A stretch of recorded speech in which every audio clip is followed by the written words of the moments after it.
Fala, galera!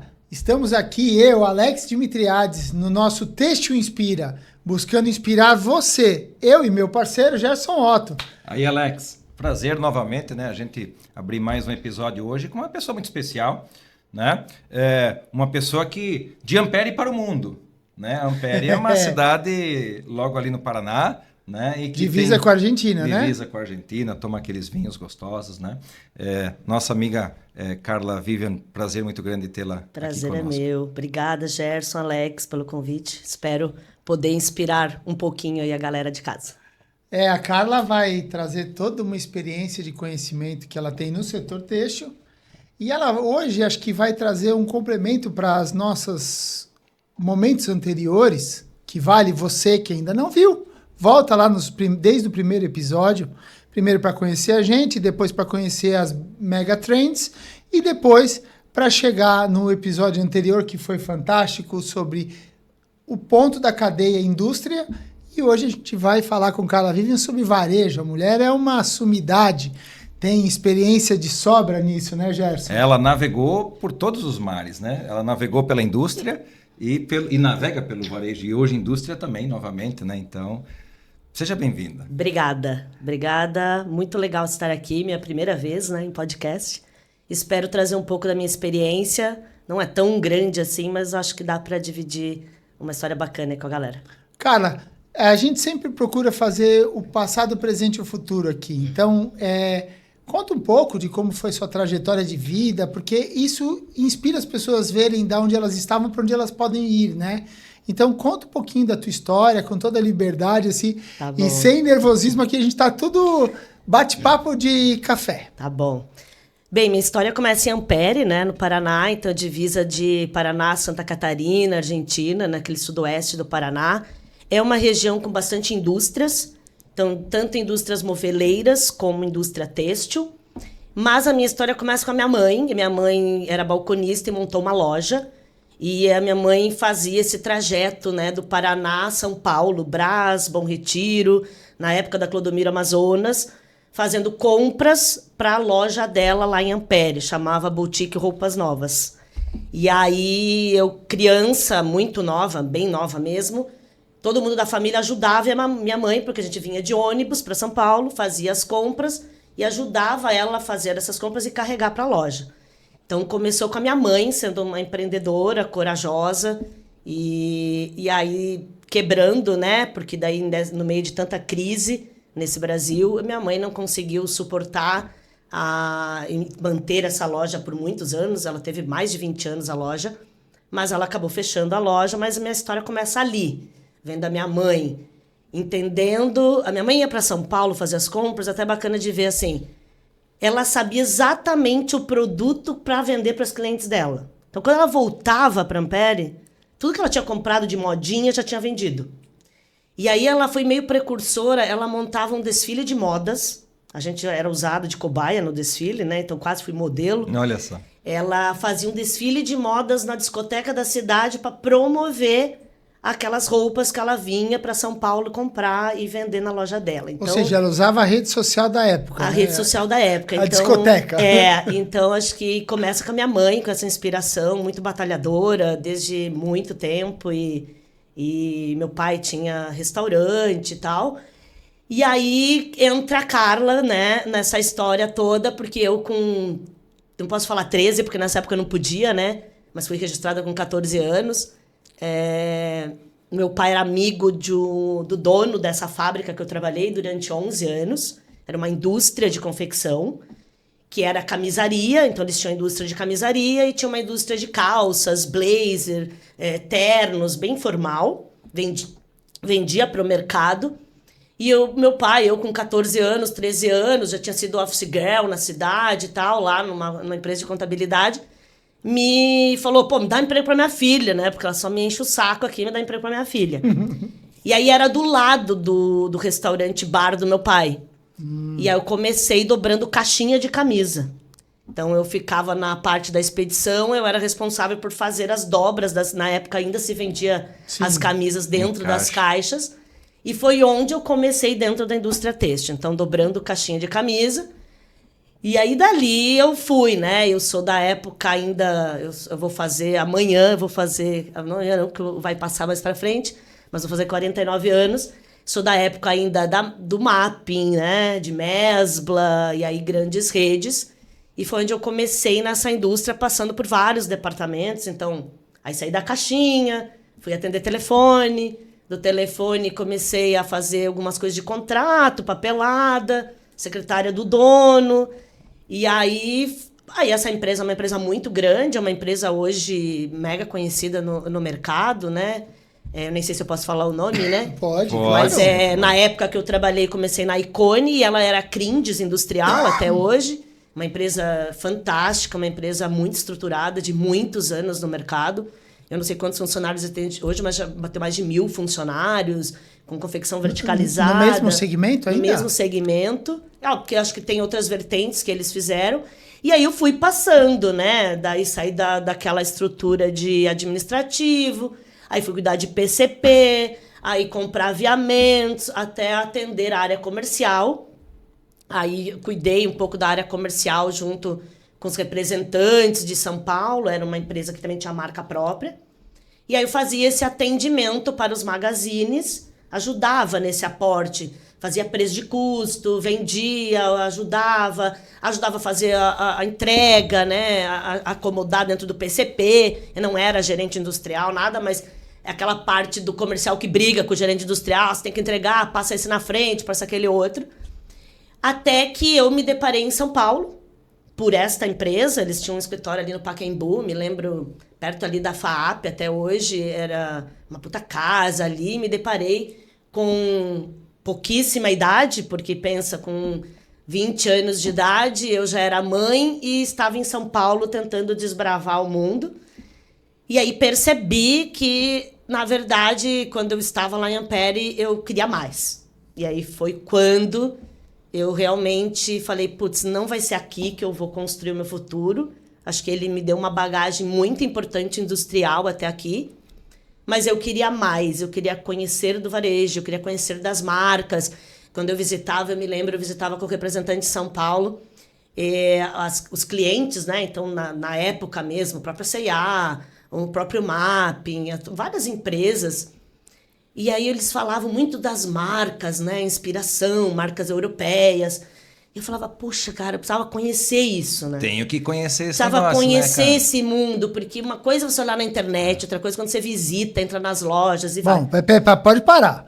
Olhar na internet nessa época Não nem tinha, existia, né? Então, realmente era um movimento que acho que é muito, muito interessante, é quando você começa a olhar para alguns mercados mais maduros, que eu acho que é justamente algo que a gente estava conversando aqui um pouco antes, que foi quando você olhou um mercado que é o tamanho do mercado de São Paulo, com essas redes varejistas. Eu também sou paulistano, paulistano, então eu vi Mapping, vi Mesbla, vi eles quebrarem, vi eles ferirem muitos fornecedores, mas eu tenho certeza que isso faz parte do jogo. Ao mesmo tempo, nos Estados Unidos, a Dillard's teve problema, são problemas globais que a gente tem, mas acho muito legal você ter começado a identificar que aquele lugar que você estava não era onde você queria estar, era onde você deveria procurar, né?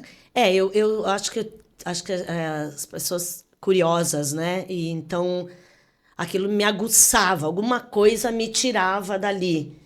E eu era uma mãe nova, eu fui mãe com 18 anos, então pensa, eu comecei a trabalhar com 14, com 18 eu fui mãe, logo separei e eu queria desbravar o mundo.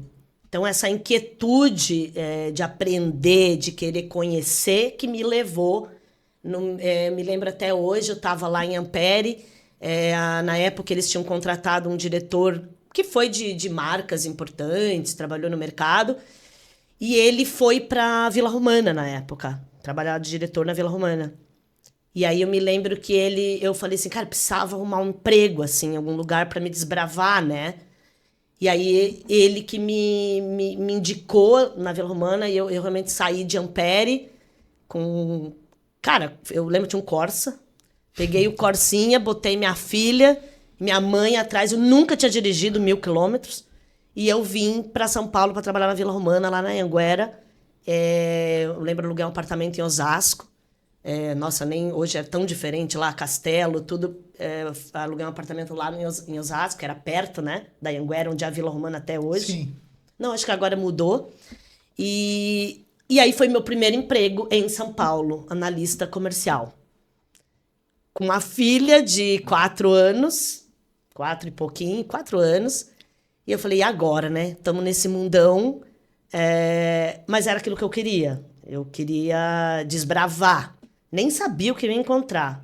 Porque eu sou um pouco corajosa. Acho que a minha mãe... Um pouco? Acho que o que ela desbravou acabou mostrando muito isso. Sempre foi muito guerreira, assim, de fazer sozinha, desbravar, entrar num ônibus, carregar aqueles sacos de quem já foi mochileiro, né, em Brás, Bom Retiro e tal. Sacos de roupa, levar na Princesa dos Campos, ali perto da São Caetano, ali no Centrão. Eles mandarem para o ônibus e essa jornada acontecer, tipo, vir a cada 15 dias. Quem já pegou esse ônibus sabe, são 15, 16 horas de ônibus. Então, acho que essa é a inspiração, né? E aí foi quando eu comecei minha história com o varejo. Então, até então, uma vivência industrial, que agradeço todos os dias por ter passado por isso, porque talvez eu não teria tido essa visão. Hoje, para mim, é fundamental estar no varejo tendo a visão da indústria. Obviamente, a minha carreira acabou indo para o lado de sourcing, que a gente deve falar um pouco mais para frente, mas foi fundamental. Mas eu sentia falta de conhecer quem é esse cliente que eu fazia roupa. Então, para quem que eu vendo? Porque onde eles pesquisam, o que eles querem, quem é esse cliente que compra essa mercadoria? Entender a necessidade dele, né? E agregar, né? Ele. Exato, e agregar, porque você que tá lá, né? Imagina, lembra nessa época, fazia camisa social, camisa mais business, arrumada, botava na caixinha, entregava. Cara, como é que esse... E aí fazia PL também, então essa empresa também fazia PL, Private Label. Eu falei, cara, mas esse cara manda o que ele quer, manda a tabela de medida deles, tá? Mas como é que ele pensa essa coleção? Então, foi quando eu, de fato, esbravei São Paulo. Foi meu primeiro emprego. Foi no ano de... Acho que foi em 99, eu lembro, ano 2000. Foi quando eu fui para Vila Romana de analista comercial. Mas sabe que eu quero fazer uma paradinha aqui para pegar algo que a gente... Isso é bom você escutar aqui, nos escuta sempre aqui. Esse é um insight recorrente. Estava conversando com meu filho no carro hoje e falei para ele assim, o que eu tenho visto nos nossos podcasts? A história das pessoas sempre passa por algumas coisas, e aí quando eu junto as histórias, porque agora a gente já tem um volumezinho de histórias, além das nossas, gente que experimenta diversas funções. Carla fez isso. Diversos olhares. Carla fez isso também. Ela, muito antes dela trabalhar no sourcing, ela já fazia outsourcing no Brás, botando no ônibus. E a mãe dela fazia as mídias sociais. E uma coisa que ela falou, que talvez passou en passant aqui na conversa, tua mãe conhecia o cliente dela. E por isso ela sobreviveu 20 anos com o negócio dela indo bem e fazendo até a hora que ela... talvez se deparou com outros desafios que fossem difíceis. E isso a gente tem que estar atento, né? As mudanças no mercado. Você, por outro lado, foi lá, vendo toda essa história, pegou essa experiência, botou e começou a olhar para um outro lado da história, talvez um ponto adiante, que foi... Estava na sua raiz. A tua mãe era uma varejista pequena, mas era uma varejista que atendia os seus clientes. E você, talvez, que despertou essa curiosidade. Então, os mentores fazem uma diferença brutal. Aí, o teu colega na Vila Romana, que é o tal do networking, né? Eu acho que a gente fala sempre de sorte e tal, mas acho que sim, tem pessoas que passam por ti que tu pode abraçar a oportunidade, aprender e crescer com elas. Tem algumas que é melhor você não seguir. Eu aprendi isso bem depois, obviamente, não faz muito tempo. Mas eu tive a sorte, ou também por talvez ter essa curiosidade de me aproximar dessas pessoas que conseguiram me encorajar e me dar a primeira oportunidade. Porque assim, que uma menina de Ampere, que trabalhava lá na fábrica e tal, né? O povo fala, né, do interior meio chucra, vem fazer o que aqui? Então, acho que eu tive essa primeira oportunidade. Mas eu sempre falo também que a oportunidade ela é você que firma ela. Sim. Eu sempre falo, né? A pessoa te indica, mas quem fica e quem segura e quem faz a tua história é você depois. E aí acabou acontecendo isso. Eu graças a Deus, tive essa... Eu trabalhei como analista comercial, você tem contato com fornecedor e tal. Me lembro, até hoje na recepção, hoje eu encontro com alguns representantes e eles falam: a sua filha tem 30 anos já, Carla. Eu me lembro dela na recepção da Vila Romana, porque eu não tinha com quem deixar minha filha. A van largava ela lá no final de tarde, me esperando terminar o meu dia de trabalho para voltar para casa. Então, faz, né, você dar valor um pouco para essa história. E não foram poucas barreiras que passou. Eu sei que hoje é bem mais difícil, talvez, do que a esses 26 anos, 24, 5 anos atrás. Mas foi um primeiro start meu. Então, eu sempre falo assim, né, cara, teve quem dá a oportunidade. Mas acho que a gente tem que fazer, né, por merecer estar ali. Só a história não te segura, né? Mas Carla, eu disse para o Alex, nós temos que convidar a Carla Vivian, né?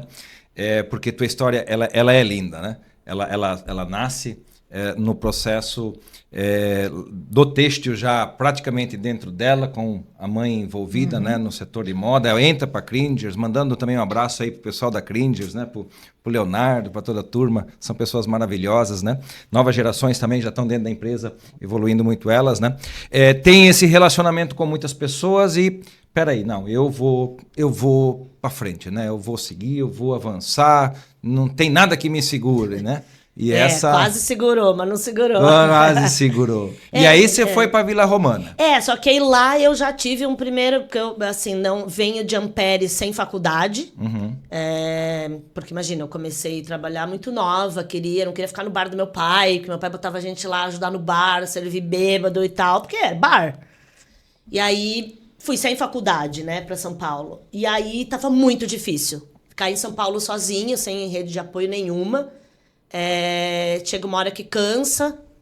E aí chegou uma época que eu falei, cara, tá muito difícil com a minha filha aqui, uma cidade sem ninguém.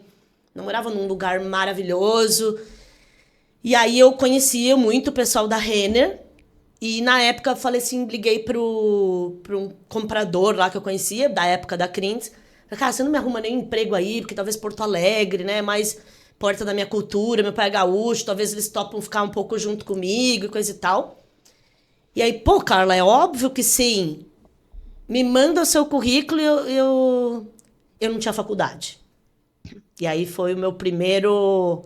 Falei assim, não por talvez pelo meu profissionalismo, mas porque o quanto era importante, ainda mais naquela época, estava se começando mesmo a dar valor para o diploma. Falei, puta merda, vou ter que fazer esse negócio aí. Vou ter que me preparar. E aí lá vai eu. Vou ter que dar um jeito de ter esse diploma aí, né? Aí mandei minha filha de volta morar com meus pais nessa época. E fui fazer Senai Têxtil. Acho que foi a segunda turma do Tecnologia do Vestuário. Olha só. E aí, óbvio que era um ambiente que eu já conhecia, né? Porque da indústria tal. Mas passei por todo o processo de tecnólogo. E aí me formei. Mas neste meio tempo eu fui para a Valdac, na época na Crawford, já como compradora, também por indicação, porque daí um representante que conhece outro e vai e indica, pô, tem uma pessoa boa lá na Vila Romana.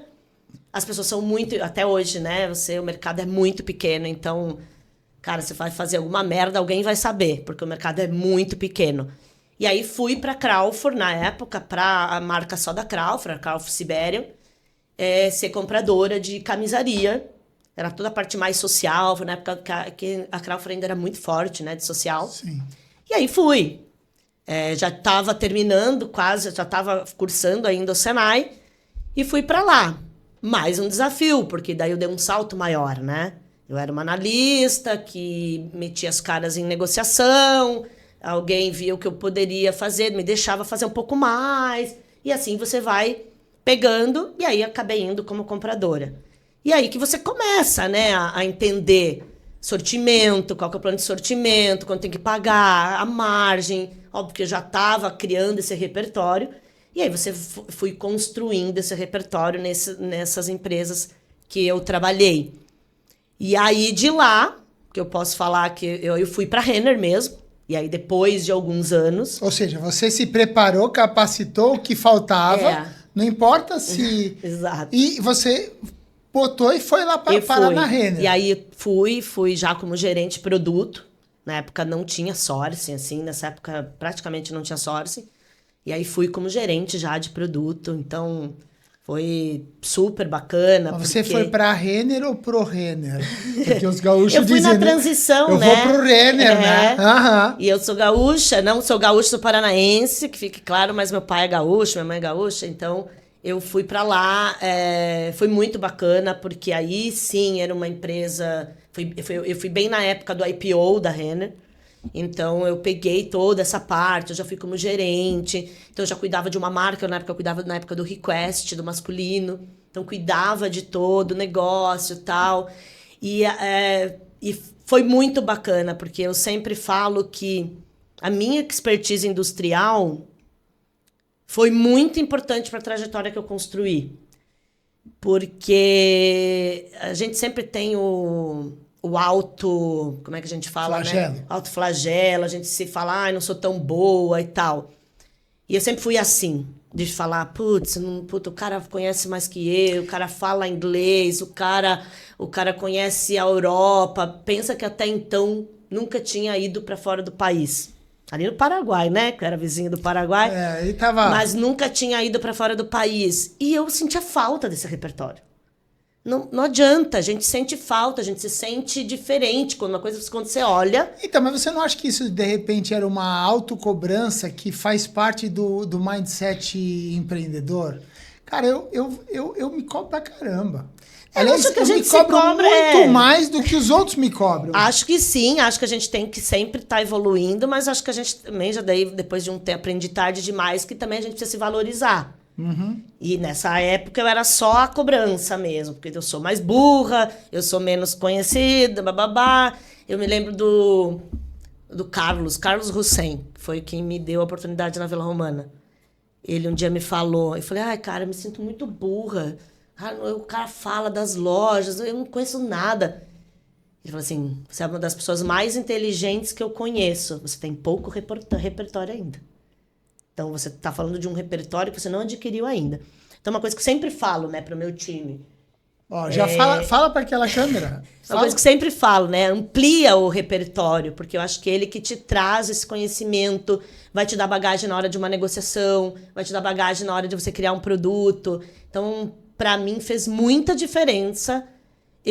Tudo que eu sentia que era uma deficiência, obviamente que eu me espelhava em alguém, eu fui buscar. Então, de alguma forma... da minha maneira, com o dinheiro que eu tinha, com os recursos que eu tinha, eu busquei. Então, fui ir para a Renner como gerente de produto na época, foi um puta salto, assim, para mim, de carreira, né? Eu já estava numa carreira legal, mas, cara, assim, todo mundo quer, né, crescer, ser visto. Primeiro, trabalhar numa empresa da potência que é e que virou, que ainda virou muito mais, né? E foi super bom. Fiquei pouco tempo, porque São Paulo te cutuca, né? Então, Porto Alegre, a gente sabe a gente fala assim, se eu sair daqui, vou pra onde e tal. E aí foi onde eu fui pra C&A e fiquei Cutuca e puxa, né? Cutuca e puxa. E foi onde eu fiquei meus últimos 15 anos. Eu estou há 1 ano e meio na Hering, aqui em Blumenau. Mas eu passei meus 15 anos, e posso dizer, bem vividos, que me deu uma bagagem, assim, que é o que eu estou aqui hoje podendo exercer, é uma bagagem que graças eu adquiri lá. Ao aumento de repertório que você seguiu buscando na E aí fiquei esses 15 anos passando por gerente de produto, depois a CA na época fez a chamada nova área comercial, fez as áreas bem divididas, né? Estilo, planejamento, sourcing, e aí eu sempre tive um skill, uma expertise mais para fornecimento, para negociação. Acho que falando um pouco da bagagem que eu tinha, né? De indústria, tudo. Então, Porque na época, o old school, que nem a gente você fazia tudo, né? Então, você fazia o plano de sortimento, você fazia o planejamento, o ATB, você negociava, você emitia o pedido. Então, a gente fazia tudo. Hoje, você acaba tendo as áreas muito separadas, né? Mas eu acabava fazendo tudo. Mas sempre o meu olhar nunca foi tão aguçado para moda. Moda no sentido de eu ir para o lado do estilo, criação. Sempre foi para o lado mais de transformar aquilo de uma forma viável. E olha que eu meto bastante o bedelho na criação, porque eu acho que quando você tem esse repertório do Fabril, te dá uma ajuda a ir para um outro lugar, né? Eu sempre falo, negociação não se faz mais que nem antigamente. Eu me lembro lá na Crins, tinha uma tabela de preço. Se o tecido custava 10, quanto a gente vendia com 10% de lucro, 15% de lucro, 20% de lucro. Era assim que era o preço. Foi-se o tempo, primeiro, de se ganhar 15% num produto, né, numa fábrica. Mas era assim. E aí, eu conhecendo, né? Então, eu sempre provoquei, cara, mas tá bom, mas quanto custa para fazer isso? Quanto é a mão de obra? Puta, eu sabia quanto é o botão, quanto custa o metro tecido, qual é o consumo. Então, isso fez a minha bagagem para, de fato, estar no sourcing. Não acredito... Não é que eu não acredito, eu acho que tem cursos que você pode se aprimorar, sabe? Todo mundo fala, né? Body language, comunicação, estratégia de negociação, é óbvio que existe. Mas, para mim, no têxtil, o que faz muita diferença é conhecer da construção do produto.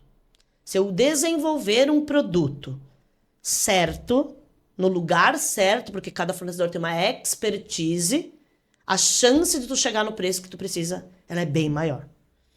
E isso faz bastante sentido, porque quando você opta por um fornecedor que tem a expertise, né, dele lá, ele provavelmente é mais eficiente na execução daquilo, porque ele executa mais vezes. E eu vejo muito, por vender fio, por vender malha, por criar malhas para dar custo para poder chegar no preço desejado, né? Quando o cara tenta fazer de tudo, geralmente ele não faz nada muito bem feito. Então, às vezes, quanto mais especialista for, e acho que isso faz bastante sentido nessa cadeia de abastecimento do private label para o varejo, acho que faz muito sentido ter... O cara, ele é capaz de produzir muito bem aquilo, ser competitivo naquilo. Quando ele resolve fazer a marca dele, é onde ele se depara com o quê? Só o que eu produzo não é suficiente para atender a minha marca. Aí ele começa a tentar fazer outras coisas e já se atrapalha. Você escuta um pouco do Itamar, né, falando que é onde ele tem de diferencial é o quanto ela é eficiente. Para ele ser eficiente, ele tem uma expertise já muito amarrada. Isso não quer dizer que ele não possa ter outras vertentes. Claro. Mas cada negócio na moda é muito diferente um do outro. Quando você fala de estrutura de cadeia, construção, sabe, formato de trabalho. Então, cara, você não quer me vender, vir para mim assim, o que tu precisa que eu te arrumo? Para mim isso não funciona muito, porque não tá mostrando muito o que tu é bom. Primeiro começa vendendo o que tu é bom e depois você pode explorar outros lugares, né? É um pouco a forma que eu penso, assim. Mas, Carla, assim, uma coisa que eu sempre admirei muito em você, a gente já se conhece há um tempo, mas uma coisa que eu sempre me admirei muito em você, assim, esse teu conhecimento, ele transcende, né? Ele vai lá para o fornecedor e consegue orientar o fornecedor, ele consegue dizer, fornecedor, aqui tu tem que dar uma atenção nesse processo, você tem que melhorar esse custo, você tem que melhorar essa qualidade, melhora dessa forma, faz desse jeito, né? Então, Por causa do repertório. Repertório. Por muitas... eu vejo hoje pouca... Assim, a gente quer um produto pronto sem... a gente não dá tempo, às vezes, para um fornecedor se desenvolver e aprender a trabalhar contigo, né? Eu sempre falo, óbvio, não sou perfeita nessa transição toda, mas, cara, a gente precisa desenvolver a cadeia. Se tu quer um fornecedor bom lá na frente, você precisa pegar na mão dele, ele vai errar, ele vai te entregar alguma coisa ruim, mas você vai desenvolvendo aos poucos. E aí, aquele lugar de conhecer o fornecedor, conhecer a expertise dele, você vai dar para ele um produto que ele tem que está mais confortável para te entregar, para ele também não errar tanto. Porque hoje em dia a saúde financeira de uma empresa ela é mega importante. Se ele erra uma entrega, muitos ficam no meio do caminho. Então isso possibilita essa desenvolver, poderia ter um parceiro lá na frente. E eu vejo muita gente com pouca paciência para isso. Você quer um fornecedor pronto. Fornecedor pronto tem, mas você paga caro. Deixa eu pegar um pontozinho que você trouxe aqui. Primeiro, você mencionou o Itamar, né? O Itamar foi o nosso episódio anterior. Se você não assistiu, vá lá, assista. Aí você vai entender o que a Carla Vivian trouxe. Porque ela está dando o contraponto. Ela hoje compra de fornecedores como o Itamar. E ela está trazendo para a gente a visão de quem compra do fornecedor confeccionista de private label. Mas eu queria aproveitar, porque 15 anos de C&A, de repente tem algo mais aí, porque você fez parte, inclusive até pegando um pouquinho mais atrás da tua história, você também fez parte de toda uma transição de um varejo com muitas técnicas mais novas, porque o varejo MAP e Mesbla, que não aguentaram,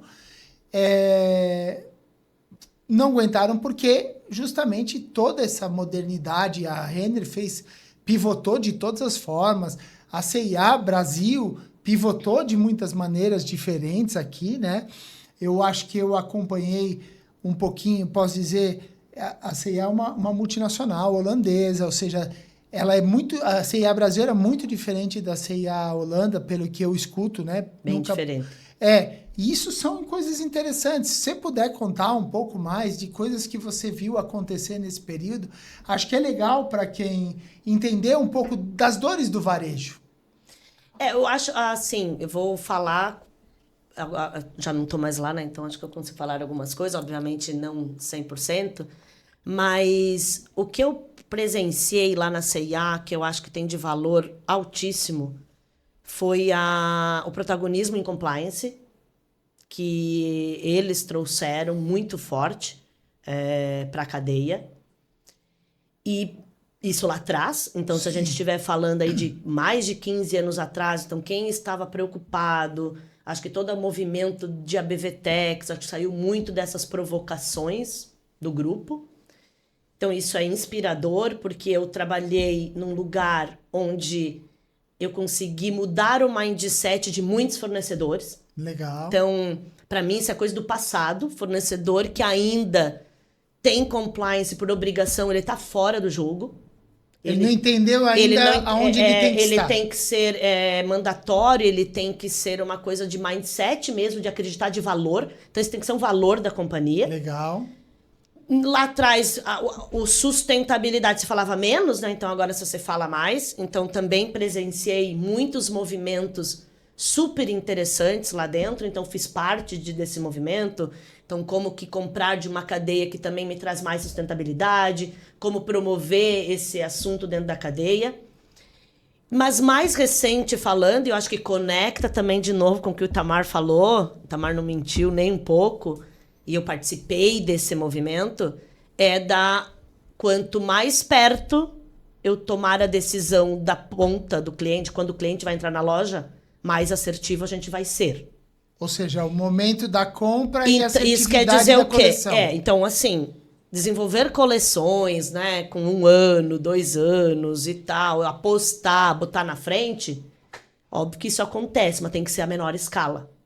Então, quanto mais perto eu conseguir tomar decisão da coleção, mais resultado eu vou ter. Então, todo esse processo de velocidade, lead time menor, como é que você reage a isso? Isso começou há 5 anos atrás, antes da pandemia. Acho que a pandemia deu uma acelerada, porque daí nos obrigou a acelerar muito mais isso, né? E aí o que ele fala é uma verdade. Então, você primeiro testa e depois escala. E aí o grande problema da cadeia hoje é a escala. Então eu imagino que os magazines já estão nessa segunda fase, acho que já testa, já sabe o que o cliente quer, mas na hora de escalar ela ainda demora. Demora porque você tem que ter apostado num tecido antes, porque uma coisa é você falar da malharia, outra coisa é você falar de um tecido plano. A gente Sim. está falando de lead times completamente diferentes. E com toda a bagunça da pandemia... Então, ainda a gente não- sempre fala, né? Velocidade não é bagunça. Não é acordei hoje, vi um TikTok e fiz. Isso também pode acontecer, mas deveria ser o menor. Velocidade tem que ser planejada. Né? Qual o tamanho que eu quero de velocidade, aonde que eu vou apostar a velocidade, quem são os fornecedores preparados para isso, como que eu vou preparar a minha base de matéria-prima para aportar isso. Então, assim, eu até visitei alguns fornecedores em Portugal, fornecedores que eram Zara por muitos anos, e aí migraram para marcas de luxo da Europa. Mas foram Zara por muitos anos. E a Zara manda, né? Então, quando ela quer escalar 15, 20 mil peças, ela fala, eu quero 15, 20 mil peças em 3 semanas. E o cara tem que dar os seus pulos e entregar. Só que a cadeia inteira teve que se preparar para isso. Então, desde a tecelagem, que o Itamar falou, desde a tinturaria, porque a costura é o menor dos nossos problemas em termos de velocidade. Se a gente para pensar, é toda essa parte decisória para trás. Então, eu participei bem forte desse processo de velocidade, onde a gente percebeu lá na época que a maior perda de lead time estava dentro da própria empresa. Quando você cria vários momentos de tomada de decisão, está empurrando uma decisão, é ali que está a tua perda do lead time. Então, quando a gente enxugou todos esses processos internos, quando foi para a cadeia, não fácil não foi, mas ela está reagindo de uma forma mais rápida. Mas a gente tem a tendência de achar que uma costura precisa ser rápida, mas eu posso demorar um mês para escolher um produto.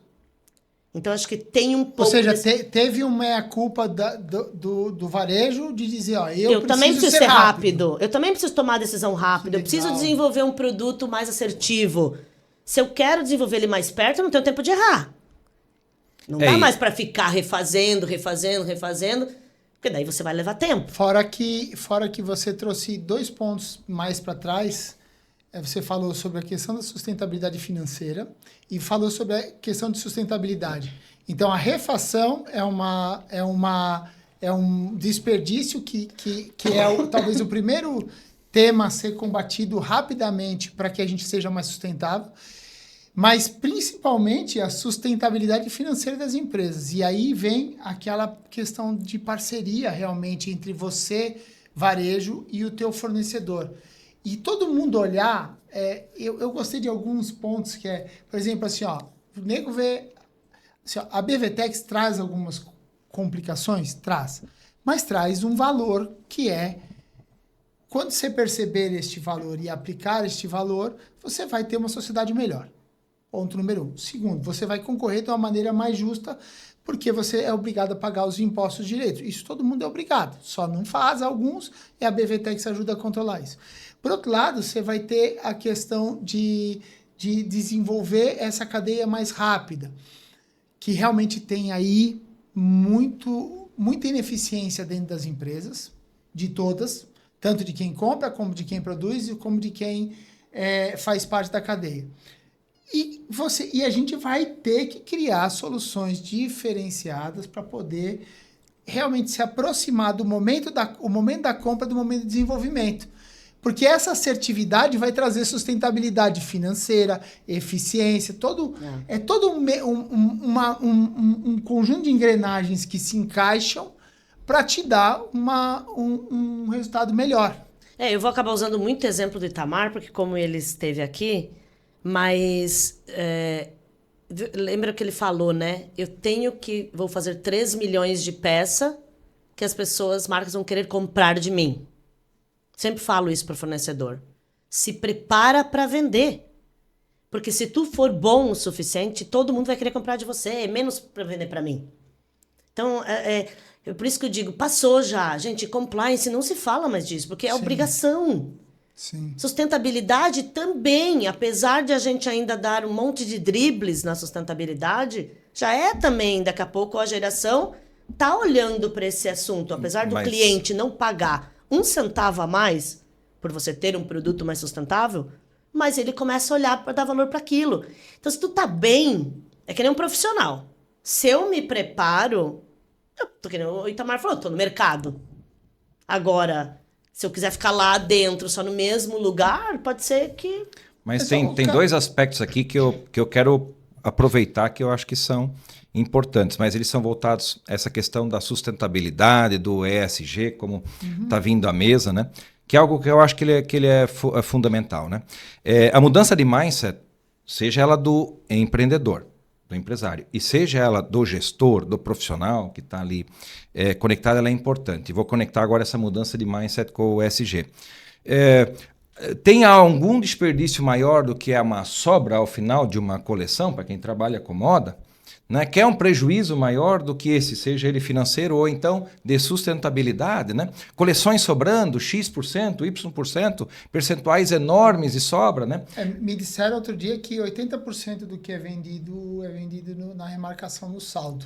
Pois é, então o que acontece? Eu achei um número absurdo, mas eu não duvido que seja alto. Não sei se é tanto, mas o que é importante é a mudança de mentalidade por parte tanto do empresário, como também dos profissionais que estão envolvidos no mercado, de realmente de terem esse pensamento de que, eu preciso tomar a minha decisão sempre mais perto de quando o cliente efetivamente vai ter a necessidade de compra, né? Porque essa incerteza promove o estoque, né, Carla Vivian? Total. E a alocação, né? Porque você tem quantas lojas no Brasil inteiro? Quantos pontos de venda? A única certeza é que tu vai errar. Errar grade. Então, quanto mais eficiência você errar. E quanto mais eficiência você tiver na grade, na cor, nessa alocação, que é essa resposta rápida, mais você vai vender menos remarcado. Menos remarcado. Ou Porque seja, você ter a matéria-prima em cru, eu sempre falo assim, se a gente tivesse, por exemplo, tem um linho. Cara, tudo bem, você pode estar na cor o linho, mas tem o linho no colete, no blazer, na calça e num shorts. Ele tá na matéria, eu posso transformar, eu posso fazer mais colete ou menos shorts. Sim. Então, a velocidade, ela não aliás, dá muito trabalho fazer coisa veloz. Porque tem que planejar, você tem que se planejar, você tem que comprar algumas coisas, você tem que tomar algumas decisões. Não é que você não toma nenhuma decisão antecipada. Sim. Mas elas têm que estar num lugar do risco. Tá bom, se isso aqui não acontecer, o que eu posso transformar, né? Uhum.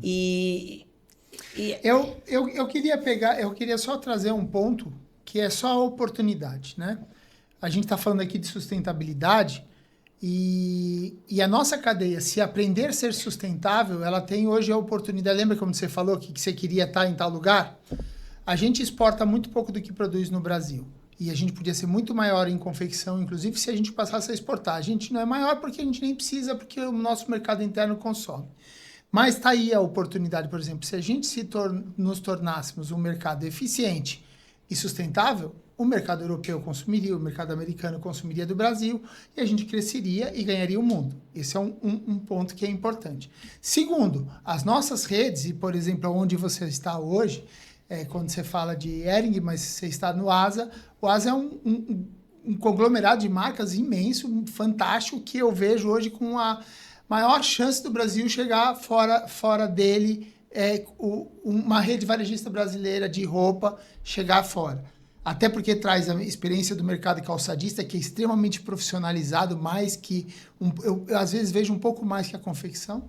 Então, assim, existem 1000 oportunidades aqui no Brasil. A gente só precisa ver aonde a gente quer estar, né, Carla? Sim.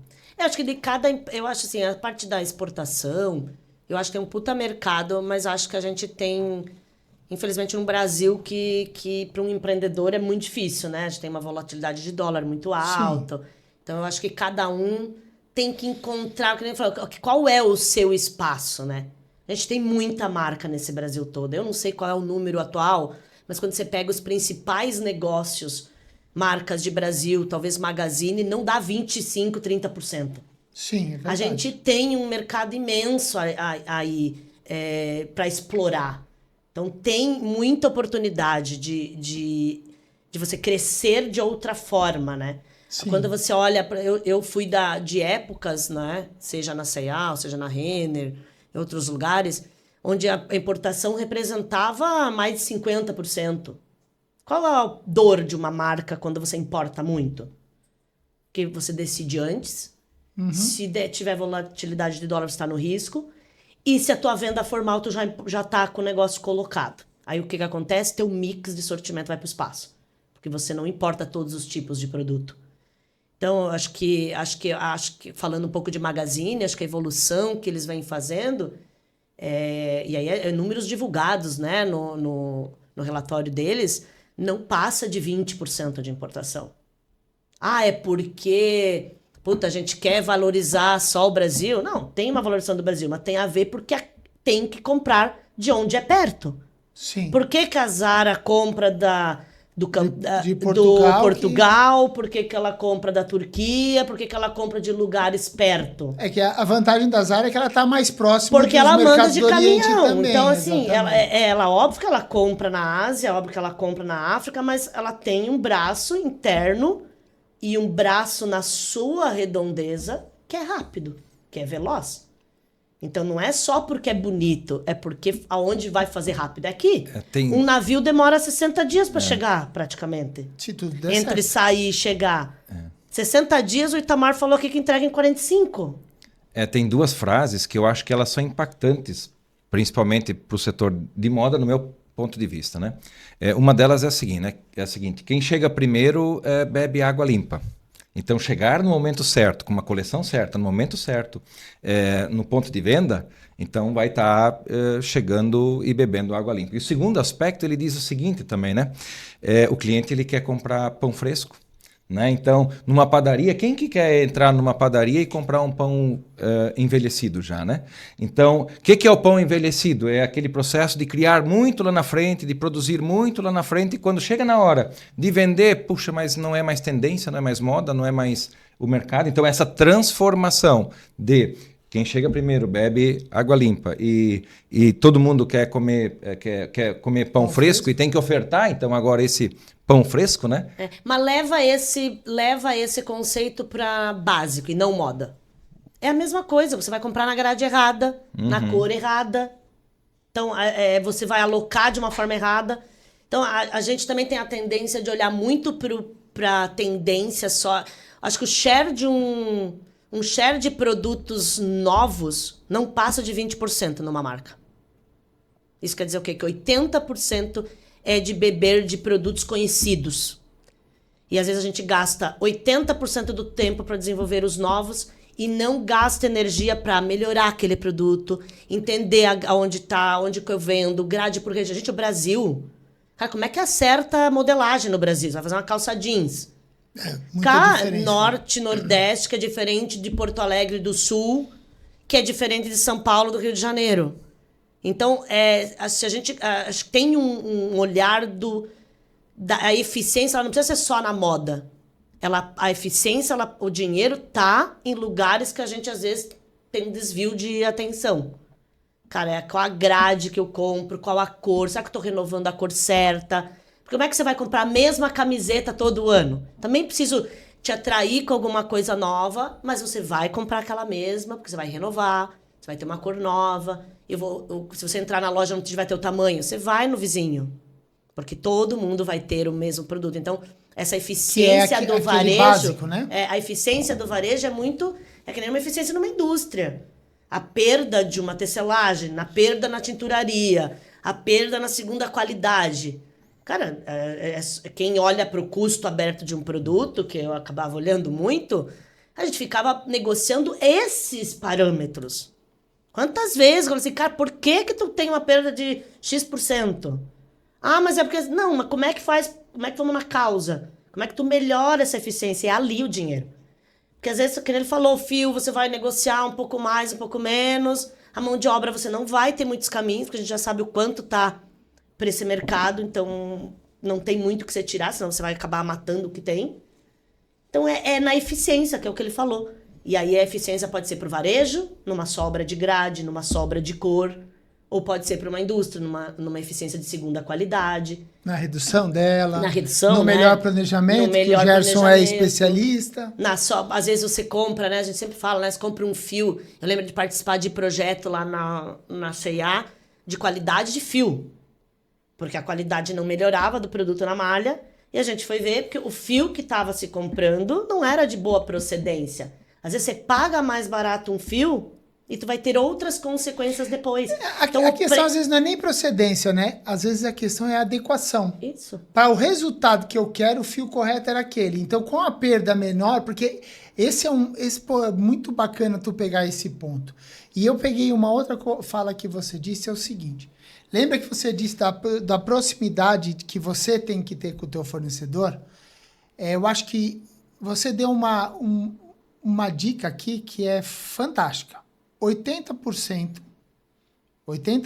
do que se vende é o que se vende, que é básico, ou pelo menos que é repeat, vamos botar assim.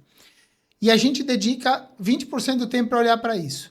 Enquanto que a gente quer ganhar velocidade para competir e ser mais eficiente nisso, a gente devia estar colocando mais tempo nesse relacionamento.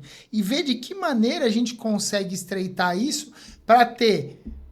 até um velho ditado que existia, quem vende fio vende ouro, quem vende tecido vende prata, quem vende confecção vende bronze e depois vira latão porque virou saldo, entende? Mas a verdade é essa. Quanto mais tempo eu conseguir reter isso aqui em fio, eu posso fazer a base de malha A, B, C e D. Depois que eu transformei em A, B, C e D, eu tenho que usar essa para calça, para short, para isso, para aquilo, e definindo a cor por último para poder ser eficiente. Porque eu acho que tá muito na... E aí a interpretação não é que você tá falando da mesma camiseta branca. Sim. Mas, cara, o shape, esse shape que foi sucesso, como é que eu exploro ele de novo? Né? Puta, eu vendi mais estampado, mais livro. Eu acho que a inteligência, né, dados científicos agora, que tem essas especialistas, as marcas, olhando tudo, esses resultados, que era o que a gente fazia muito na mão, né, no feeling,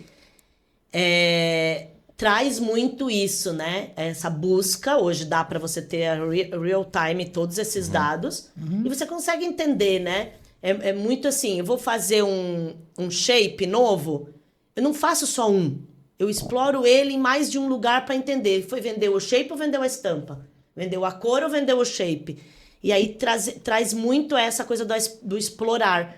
Porque às vezes é o conhecido, só que de uma forma nova apresentada para o cliente. Às vezes é até uma exposição na loja. Às vezes você nem mudou nada e você propõe uma nova forma de uso, uma nova exposição e você atinge. Então, para mim, a energia também às vezes se inverte. E aí, Alex Carla, assim, no processo todo que a Dudalina passou de transformação, né? Durante muitos anos ela foi uma grande produtora de private label, né? Atendia magazines, clientes com suas marcas especiais, né? Como também foi desenvolvendo as suas coleções, né? Só que o grande segredo da empresa foi a expertise de que esse mercado de magazines e de grandes marcas trazia para dentro da organização. Esse novo olhar, esse novo ambiente, né?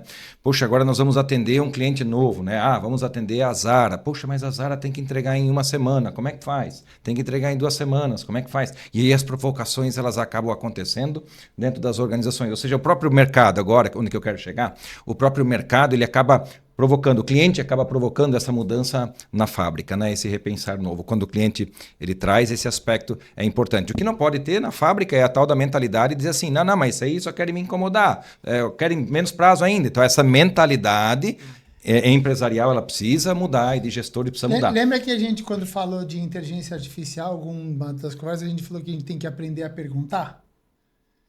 É um pouco isso, né? Mas por que você precisa?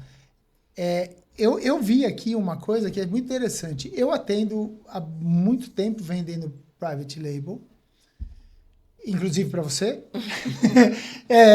E posso dizer o seguinte, lógico, eu tenho bastante clareza nessa visão, eu consigo me botar bem na empatia do outro lado. Mas metade das coisas que você falou aqui, eu me esqueço. E assim, cara, quando você pensa que a gente já falou das skills em vários momentos aqui, como hoje o cara, para ser dono de uma empresa, a quantidade de número de skills e atenções que ele tem que estar dando, como é muito maior do que no passado. Eu vejo você falando aqui, olha a quantidade de necessidade que o varejo tem de análise, de visual merchandising, de grade, de distribuição demográfica do Brasil. Cara, são desafios incríveis. Então, qual é o papel do cara que faz PL? Cara, sentar e entender isso. É difícil, porque você não tem tempo de me explicar também, nem eu tenho tempo de te explicar minhas dores, porque eu não consigo... Mas é uma via de mão dupla, né? Eu uso muito isso com o meu time. Para mim, fornecedor, ele tem que saber quem é o meu cliente. Então, aquilo que a gente estava falando. Então, o cara tem que conhecer. Cara, ele tem que estar dentro da loja. Ele tem que saber o que eu estou comprando, o que eu estou vendendo, o que está sobrando. A gente fala, né, de mandar informação mais on time para os fornecedores, para ele saber a performance dos produtos dele. Qual a intenção de mandar a performance de um produto teu? Para você olhar para o que eu vendo, para me propor mais. Opa, sobrou, quer? Tenho tecido. Na próxima coleção, se alguém desenvolver um slow mover, fala assim, pô, mas tu não vendeu, tu vai fazer de novo? Então, assim, um fornecedor tem que conhecer, na essência, a marca. E é difícil, porque né, a gente às vezes conhece todo o cliente que entra e tal, mas ele precisa saber o que está lá dentro. Mas é uma via de mão dupla com a marca. A marca precisa também escutar. Às vezes a gente vai num fornecedor e você está tão preso para negociar, você baixa a cabeça e não olha nem a arara que ele está fazendo de produto para o mercado. Eu sempre falo assim, gente, o melhor negociador é aquele que sabe falar. Você tem que falar de outras coisas. Às vezes você tem que ir lá visitar o fornecedor, nem que não tenha nada para fazer. Fala de futebol, fala da novela, sei lá do que você vai falar, xinga uma fiação, faz alguma coisa que te aproxima. Mas você precisa escutar. Não tem uma conversa que tu não tenha com o fornecedor que você não vá sair com insight, ou vai olhar, puta, ele tem mais para agregar. Eu acho que em algum momento o mercado, e aí mercado como um todo, não estou personificando, escutou pouco. Eu também, eu acho que todo mundo evolui e tal. Você escuta pouco, e daí você é cheio de verdades. Uhum. E daí você se coloca num lugar, eu quero esse produto dessa forma. Você nem olhou para o lado, que poderia talvez aquele produto ficar muito melhor. Ou nem olhou para o lado que aquele cara podia te oferecer umas coisas muito melhores. Então, acho que, para mim, é uma via de mão dupla. Essa proximidade de cadeia e marca, se ela não acontecer, seja uma cadeia interna, ela tem que viver marca, ela tem que respirar marca, ela tem que respirar cliente. Com certeza, os dois vão ganhar. Porque você vai me oferecer coisas que eu preciso, ou que eu vou vender muito, e vice-versa. Eu vou saber aproveitar melhor da tua estrutura. Às vezes a gente acaba fazendo escolhas erradas porque simplesmente não levantou a cabeça e não olhou para as oportunidades que tem na mesa. Então, é óbvio que tem para os dois lados. Tem hora que realmente tu tá com a cadeia errada, você precisa trocar. Mas para mim é uma via de mão dupla, assim. Esse aprendizado é troca. Mas a barriga no balcão, ela que faz toda a diferença, né, Carla? Entender efetivamente também o fornecedor se colocar à disposição do cliente para poder entender, evoluir, acho que faz toda a diferença, que nem você falou. Você falou do real time. Eu gostei daquela palavra do real time, né? Mas provavelmente o futuro vai transformar o setor têxtil e moda. A gente já vê alguns movimentos bem avançados nesse processo, né? Há movimento seguinte sentido até. Carla, hoje já tem empresa que está fazendo o tecido, e quando o tecido chega, ele olha para a venda da sua loja e diz, opa, tá vendendo camiseta. Ah, camiseta, mas que tipo de camiseta? Ah, camiseta com estampa. Ah, mas que tipo de estampa? Não, é uma estampa grande. Ah, estampa grande em quê? Ah, não, é carros antigos, praia, né? Qualquer é o tema que está envolvido, né? Então consegue hoje tomar uma decisão já agora. Bom, agora eu vou estampar esse tipo de produto, porque esse que está em alta e esse está vendendo, né? E daqui a uma semana, de repente, esse produto está na loja, né? É um processo que provavelmente a gente vai ter ele já pela frente, né? Vai ver isso acontecer, com certeza o ganho de velocidade vai depender muito dessa conversa que você propôs. Eu acho que quanto mais realmente, Gerson, toda a cadeia se aproximar e olhar todos, começar a entender as dores do outro, sabe que tal história? Se no ser humano não tem que ter empatia, a empresa tem que ter, a gente tem que ter empatia para atender. Vai dar para atender 100%? Não, porque a gente tem limitações. E aí você volta para pessoas, né? Porque se você não tem um time que tem esse mesmo propósito, se você não desenvolve as pessoas para esse olhar, a gente vai... É melhor botar o robô. Né? Então, eu acho que... E aí volta para a liderança, volta para como que a gente está desenvolvendo essas pessoas. É muito legal ouvir falar do Itamar, da história da sucessão. Eu acompanhei o início da sucessão deles. Cara, é muito difícil você ver uma fábrica hoje com sucessão familiar. A gente talvez não encha 2 mãos de empresas que os filhos têm interesse em tocar as indústrias dos pais. E aí tá lá, você não sabe se vai durar, se não vai durar, porque, né, é mais fácil para o mercado financeiro, sei lá o quê. Então é muito legal ver essa sucessão, porque fala um pouco de gestão, né? Ele falou tanto dessa parte de governança, de gestão. E aí não adianta, não vai ser a Carla que vai transformar. E olha que eu não sou boazinha. Deve ter muito fornecedor aí que deve não querer me ver na frente, porque eu também já tive momentos piores, melhores. Mas eu digo sempre uma coisa, sempre fui muito dura, mas sempre fui muito justa. Então eu acho que esse olhar também a evolução, acho que graças a Deus a gente evolui, a gente estuda, a gente pega conselho, a gente faz terapia, a gente faz coach, né? Uhum. Mas para ir para esse lugar, quando você entende o propósito e a mudança que você pode fazer na vida das pessoas, e a vida das pessoas, eu estou falando, seja da cadeia do fornecedor, seja do meu time, seja alguém que é promovido, seja que faz carreira, aí tudo vai pro segundo plano. Acho que nada disso que a gente fala se sustenta sem as pessoas serem preparadas, as pessoas poderem errar, acertar e realmente ter líderes inspiradores, né? A gente também foi muito carente por muito tempo de líderes inspiradores.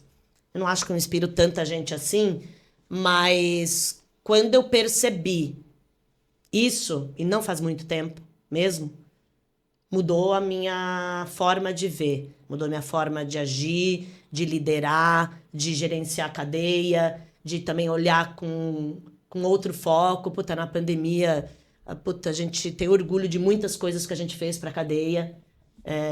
Então, acho que muda. Se eu não tivesse, talvez, esse olhar, essa proximidade, esse conhecimento, eu não teria ajudado. Porque existe, né, na nossa cadeia têxtil uma coisa de não se falar muito, né? Ninguém fala que tá quebrando, ou ninguém fala que tá difícil, né, financeiramente e tal. Então, se é transparente essa relação, você consegue fazer com que essa roda mude, né? Sim, eu gostei do que você falou da pandemia, que eu acompanhei, inclusive, até a tua equipe. Na época, eu nunca tive venda com a C&A, embora meu pai foi um fornecedor de camiseta muitos anos atrás, na época... muitos anos atrás. Mas eu nunca fui fornecedor C&A. E durante a pandemia, nós tínhamos uma crise de mão de matérias-primas imensas. E, por algum motivo, uma pessoa da tua equipe entrou em contato comigo. Eu sei que você é o cara que resolve tudo. E eu sou muito bem conectado, então eu tenho bastante facilidade em... Se eu não sei fazer, eu sei quem sabe. Ou eu sou irrequieto o suficiente para ir atrás. E elas me ligavam e tal, e na época eu consegui solucionar algumas demandas na parte de fios de algodão, que tava com...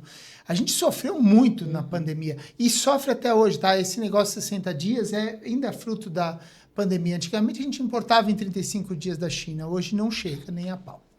Né? Então, E eu acho que isso realmente pode fazer a diferença. Trocar. A gente precisa entender as dores do outro para que juntos a gente chegue a um objetivo maior. Qual o objetivo maior? É manter essa cadeia inspirada, essa galera vindo para o texto. Você falou das pessoas, a gente já falou assim, quantos pais não chegam em casa e não falam assim, meu Deus, essa merda desse segmento, tô eu aqui costurando, meu Deus. Aí o filho do cara fala assim, mas eu não quero mais trabalhar com isso. Meu, não tenho mais para quem deixar o meu negócio, porque o meu filho não quer. Tem muito, né? Por quê? Eu reclamei a vida inteira do segmento, aí eu chego e... O Texto Inspira, uma das inspirações é essa.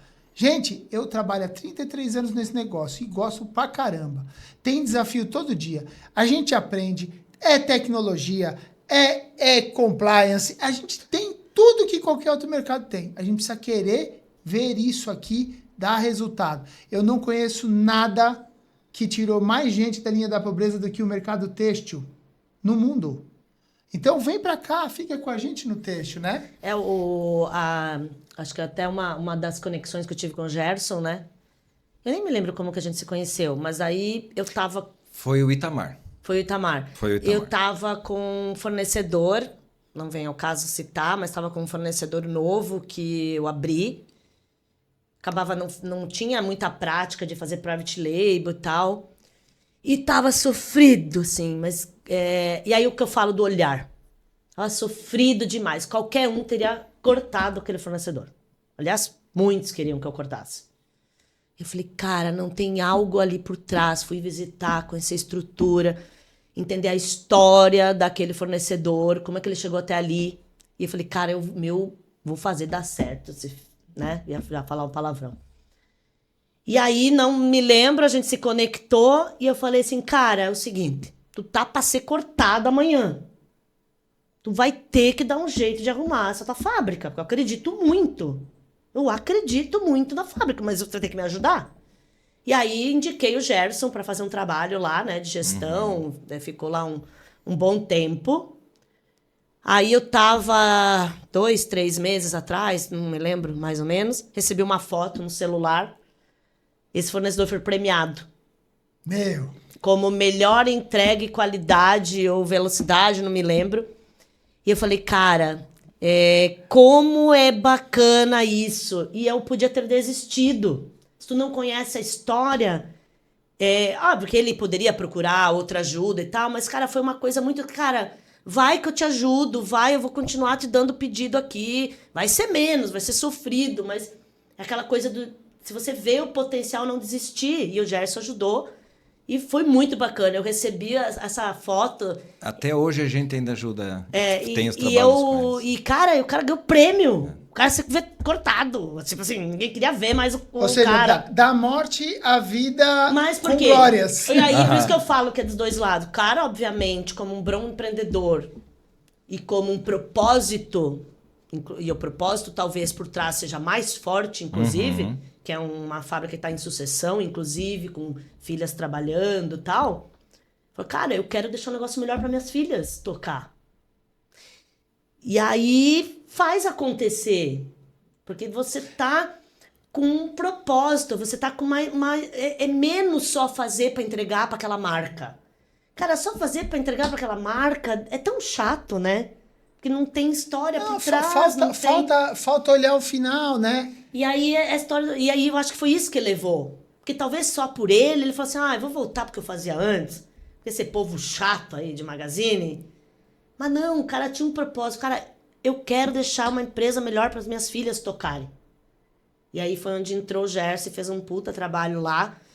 Com certeza, né? Eu não sei nos detalhes, né? Mas senão ele não estaria na posição que eles estão hoje. Obviamente foi uma via de mão dupla da gente querer que o cara melhore, o cara também tá consciência que precisava melhorar. Dá uma licencinha, E mudar a mentalidade, Pedrão, né? Faz um foco aqui nesse garoto. Olha a felicidade que ele tá. Mas você sabe por que ele tá feliz assim? Não é o orgulho próprio. É porque ele sabe que ele mudou a vida de algumas pessoas. O nosso segmento faz isso. Ele traz bem-estar, traz alegria, traz realização. E a gente aqui, ó, temos uma história de mais ou menos o mesmo período no têxtil, todos. Cara, o que levou a gente da onde a gente estava para onde a gente está hoje? E quanta gente a gente levou junto? É isso, colaboração. Então, porra, é muito legal. Sabe, Parabéns, Gerson. Ver as pessoas crescerem, sabe? Por isso que eu digo, acho que a gente vai ficando mais velho, né? Vou fazer 49, né? Você vai vendo que tem outros valores, né? Não quero só ser a Carla foda, aquela que bate e tal, negocia, não. A gente começa a mudar, você quer ser aquela que inspira. E sabe como é que foi? Olha a questão do cliente com a preocupação do seu fornecedor, né? Entra uma mensagem, preciso falar contigo, daí já entra a ligação, Carla Vivian. Alô? Cara, tu tem que resolver um problema aqui de uma fábrica que tem que entregar melhor para mim. Mas a vontade do cliente de querer mudar que provocou, né? O cliente fez essa provocação para sua fábrica, né? Para o seu fornecedor e fez todo o movimento, né? E que com certeza ajudou demais a família toda lá, né? Eles cresceram muito. Quando um não quer, dois não brigam. Mas, Carla, agora deixa eu fazer uma pergunta para ti. Agora, tu falou do passado, tu falou do presente. Muito, né? Eu quero saber de ti. Eu vou fazer uma pergunta bem difícil agora, né? Como é que você enxerga? O futuro é amanhã. E a gente tem que construir hoje o futuro de amanhã. Então, como é que você enxerga a fábrica, essa fábrica do futuro? Que fábrica é essa, na tua visão, que produz moda agora para o Brasil e, se quiser, produzir para o mundo? Que fábrica é essa? Como é que seria Não faz essa isso, fábrica? cara. Ela vai falar para mim o que eu tenho que fazer. Ferrou aí. É uma pergunta de milhão, né? Mas eu não consigo tirar da minha cabeça duas coisas. Uma é a conexão com o cliente, uma conexão verdadeira. Então, como a marca ajuda essa fábrica a ter mais repertório. Quando eu falo repertório, ele receber a venda dos produtos dele, como é que vai, como é que performa. Cara, tá muito conectado. Mas acredito que como a gente lá atrás teve que passar por uma história de compliance e foi dura, acho que agora estamos na Brasil qualidade. Ainda temos muito a entregar como qualidade de produto. E quando eu falo qualidade de produto, não é qualidade técnica. Não é ver se a costura está estourada, se o ponto por polegada. É a qualidade percebida. É você entregar uma peça valor, na verdade. com valor, com cuidado, sabe? Uma costura bem feita, não enrugada, uma colarinho arrumado. Eu ainda vejo muita potência, as fábricas querendo produzir muito, e eu acho que tem a ver, né? Por conta da nossa cadeia foi judiada nos últimos anos, mas está faltando esse cuidado, esse carinho com a roupa, eu sempre falo. Então, assim, a gente não vai conseguir exportar, a gente não vai conseguir atingir novos clientes, e aí, contra o fast fashion, cada vez mais a gente quer roupas que duram mais com qualidade. E aí não é a técnica, e aí eu tento falar isso todos os dias, porque para mim é a qualidade percebida, é difícil, porque a qualidade percebida, ela é, às vezes, o teu cliente. A da Marisa vai ser diferente da Hering, que vai ser diferente da Vila Romana. Mas, no fim, todos exigem a mesma qualidade, que eu lave a roupa, use e recomende aquele produto para alguém. Então, eu acho que, assim, falando tecnologia, então eu não quero falar os óbvios, porque eu acho que é muito óbvio. Para mim, informação em real time, como é que eu dou essa informação, como é que eu escalo, como é que eu testo mais os produtos, seja mais veloz nessa tomada de decisão. E aí, para isso, precisa ter um planejamento estratégico. Então, tudo isso tá aí nessa lista. Mas, cara, que adianta eu ter tudo isso, fazer todo esse trabalho lindão e chego lá na loja, um produto que não vale o quanto pesa. E às vezes é a loja o problema. Sabe quando você chega na loja, tem uma peça suja de batom e o atendente não tira da ponta? Quando você chega lá, alguém tá caída no chão ou soca naquelas araras um monte de produto. Que não dá nem pra ver. Então, para mim, é um pouco desse olhar que eu acho que todas as marcas... é difícil uma marca não tá pegando forte no assunto qualidade, mas vai ter que ir para um outro patamar. E aí é outro patamar mesmo, sabe? De qualidade de tinturaria, qualidade de costura. E aí a gente às vezes se questiona, né? Por que uma camiseta, às vezes costurada num lugar, ou é diferente da camiseta, vamos usar talvez o Peru como exemplo. Uhum. Não tem nada da NASA na fábrica do Peru.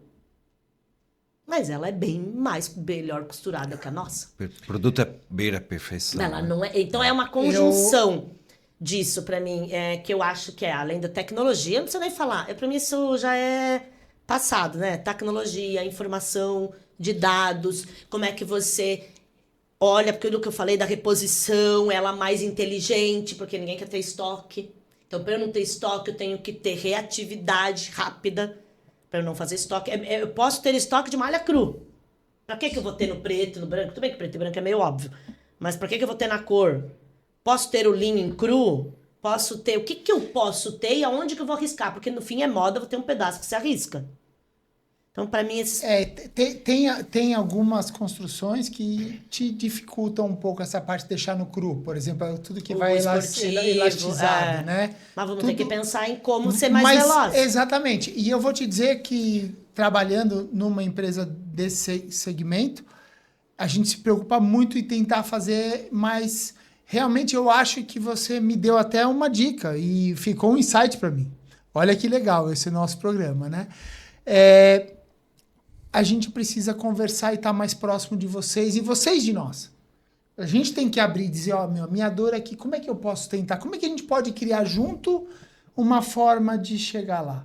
Pessoal, tá tudo lindo, mas o tempo não voou. existe mais o segredo, né? Sabe aquela coisa guardada a 7 chaves? Isso não existe mais. Não precisa mais. Eu preciso fazer um comentário. Recentemente eu e a Dani demos uma geral nas lojas, né? A gente tem muito lojista conhecido nosso, de cliente de marcas, né? Mas essa sua fala da qualidade, por exemplo, percebida, do valor agregado, eu acho que ela é importante eu fazer esse comentário aqui. Assim, ainda chega no lojista a mercadoria numa caixa de fio, amassada, com as peças tudo amarrotado. Como é que vai se destacar? Então tem que mudar a mentalidade, tem que mudar o mindset, tem que mudar a forma de pensar, tem que mudar a forma de agir. Aí imagina que você passou a roupa, entregou bonitinho e aí soca na embalagem que chega em casa. Para mim é isso, é todo o contexto, não é só a fabricação, sabe? E aí umas empresas vão andar mais rápido pela condição de exposição, toda forma, e outras talvez vão sofrer mais. Mas eu sinto, sabe aquela falta do cuidado? Sabe quando você chega numa oficina de costura e o cara só quer fazer a bainha acontecer numa velocidade que, coitado, o ponto por polegada chega a ser 3 por polegada. Então, acho que esse pra mim é o cuidado. Tirando todo o resto, pra mim, tecnologia, inovação, inteligência artificial, né? Eu entendo até pouco disso, mas que vem já se explorando muito, né? 3D. Acho que essa provocação, né, é uma coisa que a gente vê muito há muitos anos. Eu me lembro de ter ido para a China há pelo menos 7 anos atrás. E lá eles já usavam os 3Ds para desenvolvimento de produto. 7 anos atrás. A gente ainda está penando para usar aqui. E não é que é um 3D para desenvolvimento para você não ver a peça. Mas ele te aumenta o repertório de escolha. Em vez de você fazer 3, você vê 15 primeiro e depois escolhe as 3 mais assertivas. Os caras já fazem isso muito antes da pandemia, porque a pandemia me deu uma atrapalhada no tempo. A pandemia faz quanto tempo? 4 anos? 3 para 4 anos. Então, já 7 anos já. Mas não é que o cara não quer ver a peça. A gente ainda tá mexendo com roupa, ainda precisa olhar, precisa fazer a final. Então, acho que a gente vai ter que embarcar nessas. Por isso que eu não citei isso, mas que é mega importante. Alex... Isso aqui dava mais 3 programas. Mas eu quero falar uma coisa, assim, quando a gente fica muito feliz com algo que aconteceu, que foi algo extraordinário, eu tenho uma palavra que representa isso, né? Eu acho que o Texto Inspira de hoje com Carla Vivian foi uau. Aí, né? Uau. Uau. Foi uau, né? Então você comenta lá nos nossos likes e tal, escreve uau se você gostou. Porque eu gostei, uau. Tá? Eu vou mandar todo mundo escrever uau. Então, por favor, faça isso, tá? A família é grande. Aí, já ajudou. Vamos... um carinho muito especial. Obrigado, Carla Vivian, por ter vindo conosco, conversar, abrir teu coração e tua história de vida com todo mundo que está ouvindo e assistindo. Obrigado mesmo, todo o coração. É muito bom, assim, ter histórias maravilhosas, assim como a sua, assim, de superação, de evolução, de transformação, né? O mundo que se transforma, eu acho que passasse por muitas transformações aqui contadas e que com certeza vão poder inspirar diversas pessoas. Obrigado de todo o coração. Obrigada a vocês, adorei. Carla, a mesma coisa, adorei te conhecer mais. Eu acho que realmente eu saio daqui hoje com o meu coração pulsando minha cabeça aqui, ó, nas ideias. Realmente a gente precisa pensar como aproximar esse diálogo.